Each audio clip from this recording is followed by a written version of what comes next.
What's up, everyone? It's Dave from the Medal of Honor channel, and I'm here to do something a little fun. It's one of those vinyl challenge videos. You know, I always love to do a good vinyl challenge video. And this one is put out by our good buddy Matt Paradise from the Accusation Network. If you watch my channel because you're into metal and vinyl, you probably already watch the Accusation Network. But if you don't, you should really go check it out because it's probably the most top-notch professional show and entertaining show about heavy metal and vinyl music on the internet. And not only is Matt a friend, but of course his show is a major influence on this one. Matt put out a vinyl challenge in celebration of hitting 2,000 subscribers. So congratulations, Matt, first of all. And then he put out this vinyl challenge with some, of course, cool prizes, including vinyl, which I want to win. So of course I got to participate. And this actually was a pretty cool way that he put this one together. It is basically just 8 albums. And you know, like all vinyl challenges, you know, he puts out a subject, you show the album, but in this one he also, with each one of these, also comes up with a question that basically makes you kind of bring up a story from, you know, your past, something interesting actually. So you'll get to see 8 albums and maybe 8 little ideas, stories, thoughts, something about me. So it's kind of a cool way to get to know each other, I guess, anyways, and hopefully make it a little bit fun. So the other cool thing about this is Matt is a huge Kiss fan. As we record this, I actually just put my daughter to bed for school. She's 6 years old, you know Willow. And in the baby monitor, I could hear her singing Kiss's Heaven's on Fire. So isn't that adorable? Anyway, that's how you raise little rockers. So anyway, Matt, being a big Kiss fan, he basically used Kiss albums to come up with the categories for these questions. We're not supposed to show Kiss albums, but he used the titles as the categories. Really cool idea. So yeah, maybe someday down the road when I hit 2,000, I'll do one with Rush covers or something. But anyway, so I'll show you how this works. It's pretty easy to figure out when you see with the first one. Hopefully this is fun, and let me know what you guys think about this, and we'll get started. So the category number 1 is, of course, based on the album Hotter Than Hell. And in this category it says, show me an album cover or a song that depicts fire, flames, or the burning pits of hell. Then tell me about the hottest place you've ever visited and why you were there. Okay, so for the album cover, I chose Merciful Fate, Don't Break the Oath. As far as I can tell, it's got both hell and flames on there. Seems to be a little bit of everything. So yeah, can't go wrong. That's the reissue. I got the actually the red and the yellow marble vinyl there. So that's cool. Okay, so as far as the hottest place I've ever been now. I live in Florida. It gets quite hot here. I don't mind it. I lived in California where it got really hot a few times there, and I really don't mind that either. But oddly enough, when I think about the hottest place I've ever been, it actually was where I'm from in Valparaiso, Indiana. What people don't know, even up by Chicago, is that as much as it gets freezing cold there, it also gets just as hot as it does down here in Florida in the summertime up there. It can easily be in the 90s, low hundreds. Happens every year. So this had to be around maybe 1991 that summer, and I was working for a mobile home repair and manufacturing company. And you know, I was kind of the grunt, and my job one particular day was to reorganize a trailer full of insulation. It was a storage for it, and it was just a big mess. The insulation rolls are 6 feet tall. These, I mean, just as big as me. Pick up these massive rolls of fiberglass insulation. No ventilation inside of there, and I'm moving everything around, sweating, dripping down me, and on top of that, just to probably what really made it stick in my mind so much, not just the heat, but the fact that fiberglass was getting into my open pores. I just was in pain and itching all day, so it was definitely a rough one. So that's what I remember as I guess the hottest place I've ever been, inside a trailer full of fiberglass on a hot summer day. All right, number 2 is Dressed to Kill. And it says, show me an album cover or a song that depicts either extremely fancy dress or no dressing at all. Then tell me about an outfit or style of dress you wore as a kid that you wouldn't be caught dead in now. All right, well, this is gonna be a fairly easy one. First of all, what's the album cover? Either fancy dress or no dress at all. How about both? Rush, Hemispheres. You've got the fancy dress man and butt man over here. So I never knew why Rush, put dude butts on their album covers, but yeah, there it is. Covers both bases, man. I get bonus points for that, right? And then, as for clothes that I would never be caught dead in again that I wore when I was a kid, it was pretty easy. I mean, if I think about it, I'm a huge Miami Vice fan. I still am to this day. It's one of my favorite shows. But those clothes that Don Johnson wore, I would never be caught dead in those.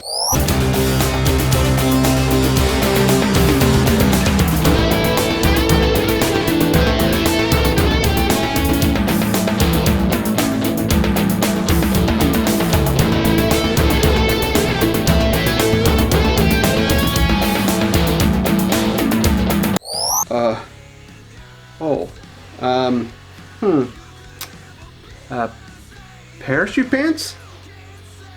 Yeah, parachute pants. Wouldn't be caught dead in parachute pants again. Wore those in the early 80s, junior high. All right, up next is Destroyer. And for Destroyer, it says, show me an album cover or a song that depicts someone or something in the act of destruction. Then tell me about your own tale of destruction, however you choose to define that. Okay, well, for album cover, I chose Def Leppard's Pyromania. It's a classic cover right there, and as you can see, a bit of destruction going on and seen through the scope there. So, love that album, great cover. As far as my own story, my own tale of destruction, not something I guess I'm necessarily proud of, but I'll go ahead and share it. When I was a teenager in high school, I got into my share of trouble, and there was really not much to do living out in the boondocks, and me and the friends in the local neighborhood, we would just run around at night doing stupid shit. And me and my friend Mike, we put sugar in one of our neighbors' gas tanks in his car, which destroys the engine. I'm not a mechanic. I don't really know how that works, but nevertheless, we knew that would happen. I didn't have a reason for picking that neighbor. I was just a stupid teenager. However, probably the dumbest thing that I did in that same time was the girl across the street. I had the hots for her, Joni. I've talked about her. She's the one that turned me on to heavy metal in the first place. And back then we didn't text. We wrote notes, or letters, whatever. And apparently I wrote in the note to her that I hope my parents don't find out that I put sugar in the gas tank. And then she put the note in her garbage can, and her parents found it and told my parents, and yeah, got in quite a bit of trouble. Which makes me wonder, because I was hot for Joni at the time, what other things I might have said in those letters that her parents read. Well, anyway, like I said, not really proud of that story. Kids, don't try that at home. Up next is Love Gun. Love Gun says, show me an album cover or a song that depicts either firearms or large projectile weaponry such as cannons or catapults. Then tell me your story involving either guns or getting a girl. I guess maybe that's because, the album Kiss's Love Gun isn't really about a gun. But anyway, I will tell a story about a gun. But first, let's show you the album. This is Judas Priest's Firepower. I mean, I don't know exactly what that thing is, but it's obviously a weapon, and the name of the album is Firepower. So it's some kind of a weapon launching something there. So anyway, my story, it goes back again to terrorizing the neighborhood as a teenager with my friend Mike, and this time our friend Ben, who lived right down the street from me, who I actually borrowed albums from all the time, he was with us. The three of us were on a little side street off of a main road at night in the wintertime, and we were taking snowballs and whipping them way up into the air and watching them come down trying to hit cars that were passing by. We were right next to a little patch of woods that went up a hill, so we thought if somebody hit the brakes, we could always just run up the hill. So we hit a couple cars, and most of the time they would keep going, honk their horn, something like that.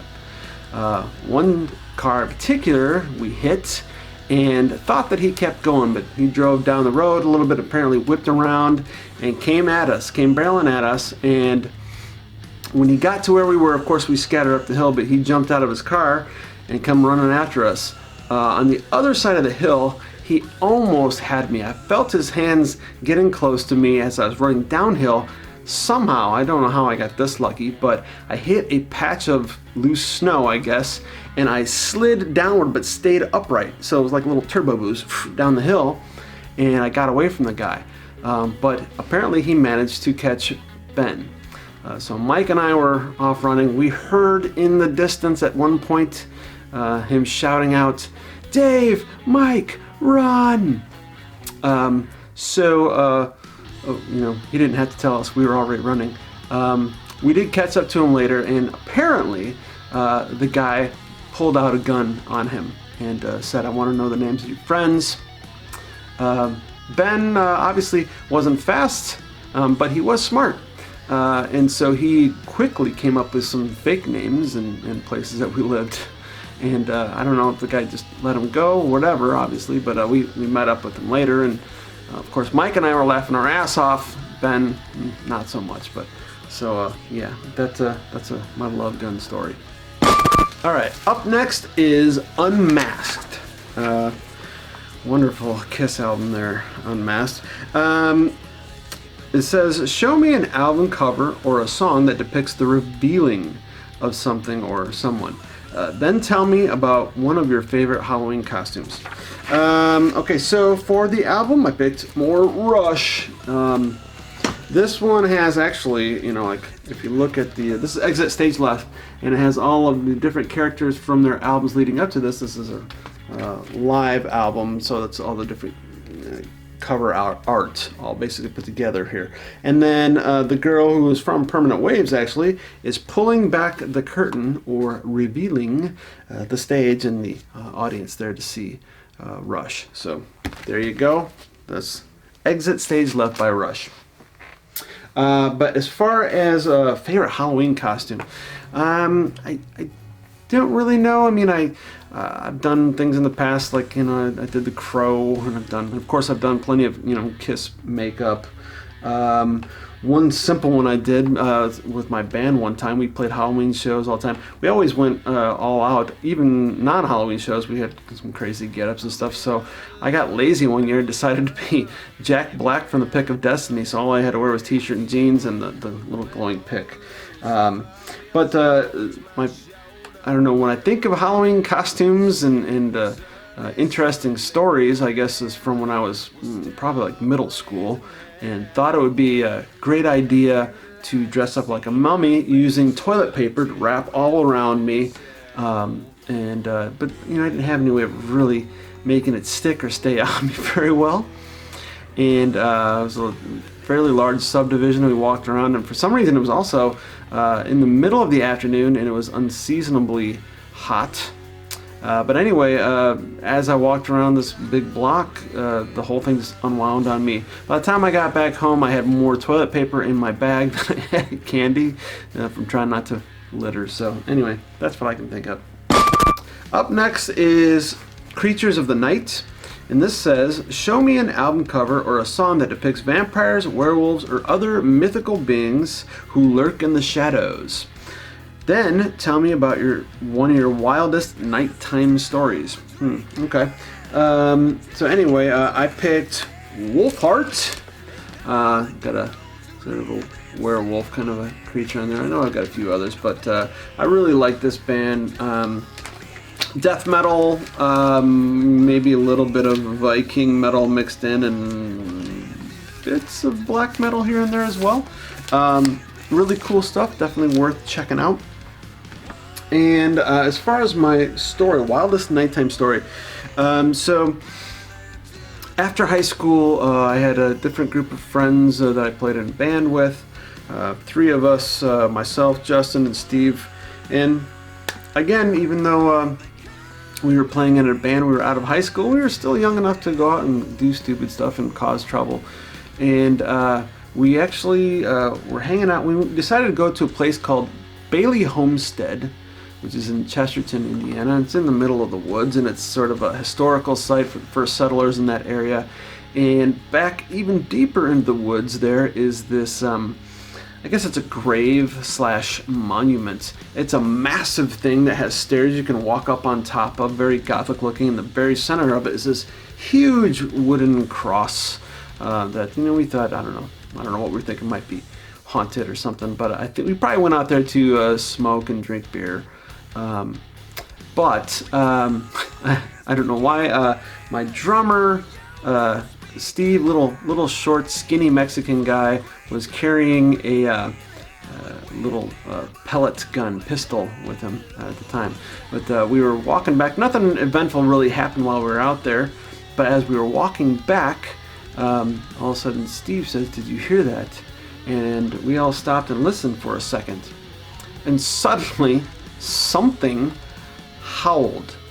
I don't know what it was, but it did not sound like any dog I ever heard, and it sounded big. And the only other things out there that would be like, a coyote, which they wouldn't have something this deep sound. It was the craziest sound I've ever heard. It chilled us all to the bone, and I just remember all of us being frozen and just standing there for a second until little Steve pulled his little pellet gun out, aimed it in the darkness, and yelled, "Fuck you!" and just started pom, pom, pom, pom, pulling the trigger as the rest of us just took off running. Most likely it was probably, some neighbor's dog somewhere chained up. It's probably a big dog. But it scared the piss out of us, and it's just something to laugh about later, I guess. Alright, up next is Asylum. Show me an album cover or a song that depicts insanity, committal to a mental facility, or on the path to losing your mind. Then tell me about one of the craziest dudes you ever met. And we all know some crazy dudes, right? So I went classic. I could have gone Quiet Riot with a Mental Health, but instead I chose Iron Maiden, Peace of Mind. You got the padded cell, the straight jacket. It's perfect, right? Okay, so craziest dude.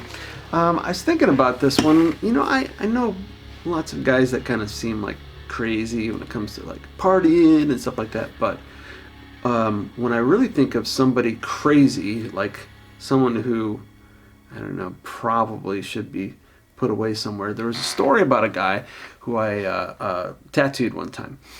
This was back in probably, let's say 99, 2000. I actually owned my own tattoo business at the time called Burning Image. And myself and one other guy were at the store at the time, and a customer came in, guy who was probably in his 40s, came in with his, wife or girlfriend to talk about a tattoo he wanted. It was an armband. People would still get, the tribal or barbed wire or whatever, different armbands. While he was at the counter, he was talking. Important to note that he also was wearing a baseball hat, kind of, kept low at the brow there while he was talking. Whenever he would try to describe something, every now and then his girlfriend would try to kind of help out and offer her advice, and he would get kind of loud with her, and every time he did, she flinched. And the other artist and I both saw this, and while there's no proving anything, any kind of foul play or anything, it just instantly suspected, like, he probably hit her. As I was getting his stencil ready, myself and the other artists were kind of talking to ourselves in the other room, and the other artist was like, "Did you see that?" I said, "Yeah." I said, "I'm gonna hurt this motherfucker." I set up to hurt him. Inside arm is a tough spot. That's not the kind of thing as a tattoo artist that I normally would ever do, but I just felt like I wanted to hurt this guy. But I couldn't. I tried. Tattooed him. I was grinding pretty good in here, taking my sweet time, and he had no issues at all. And then he started to tell me a story about how he had been in a bar fight years before and had had a pool cue broken and smashed, basically stabbed into his forehead. And as he's telling me this, he pulls the hat back and has this massive indent here in his forehead. And apparently they had to take part of his brain out, and he couldn't feel pain. So I'm trying to hurt the guy, and aside from the fact that he probably was not very good to his wife/girlfriend, the way he talked, he was definitely off his rocker. So anyway, that's what I think of when I think craziest dude I ever met. Alright, so finally, number 8 is revenge. And this one says, show me an album cover or a song that depicts any sort of payback, vendetta, or just desserts. Then tell me about a time when you got some sweet revenge or someone got revenge on you. Okay, well, this album I picked is actually called, the band is called Revenge, and the name of the album is even Vendetta. So this is a Colombian thrash band. Very cool stuff here.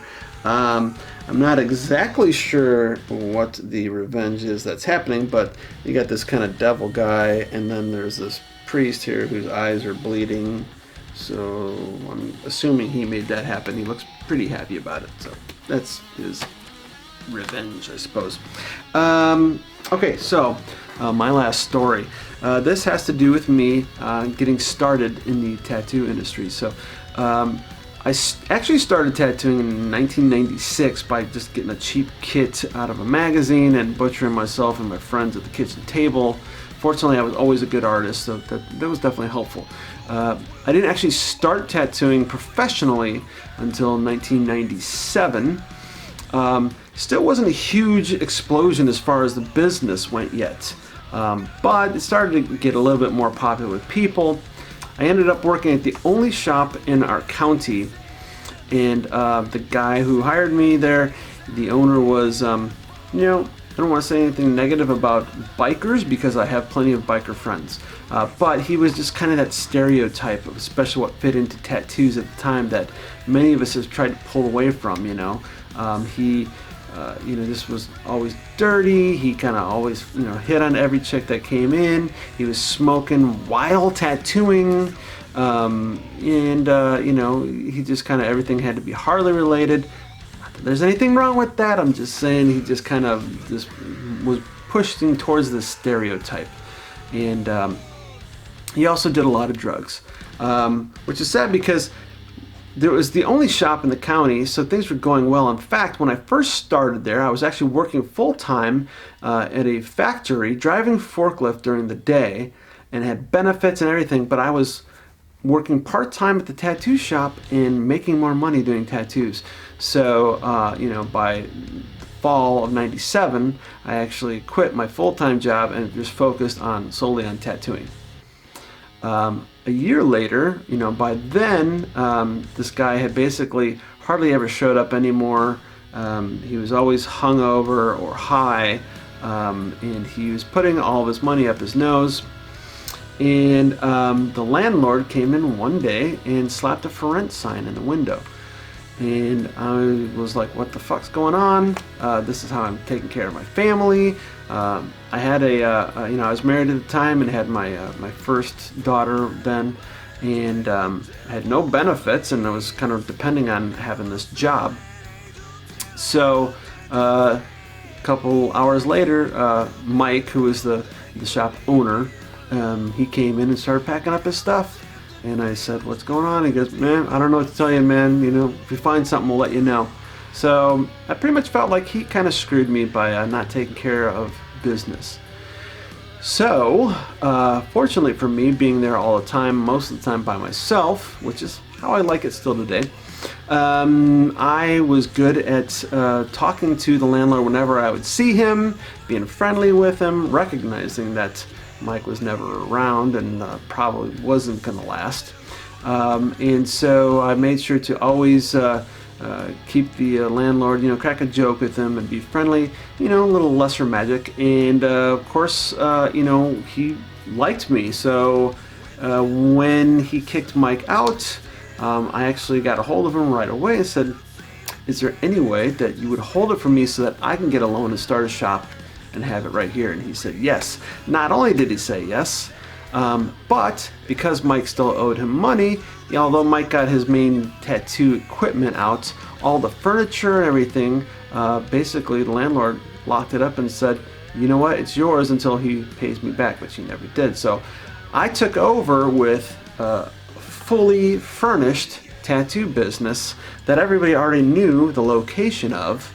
So I had a great start. It was pretty successful. I ran it for a few years before I ended up actually selling it because I just didn't want to be a business owner anymore. So I felt like I got some pretty good revenge on him that way by taking his stuff and starting my own business in his place. Meanwhile, he ended up going somewhere else and telling everybody that I stole his stuff, but I think nobody really believed that. So anyway, okay, that is my vinyl challenge. That is I believe it's called a Tale of 8 that Matt's calling this. So Matt, I think I win. I'm pretty sure the Miami Vice gag, that was pretty cool. Come on. So send the prizes to me, and I appreciate that. And anyway, if you don't watch Matt's show, definitely go check out the Accusation channel, Accusation Network.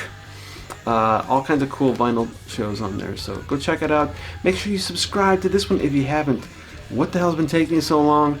That's going to be it for now, and until next time, keep your horns up, keep the needle down.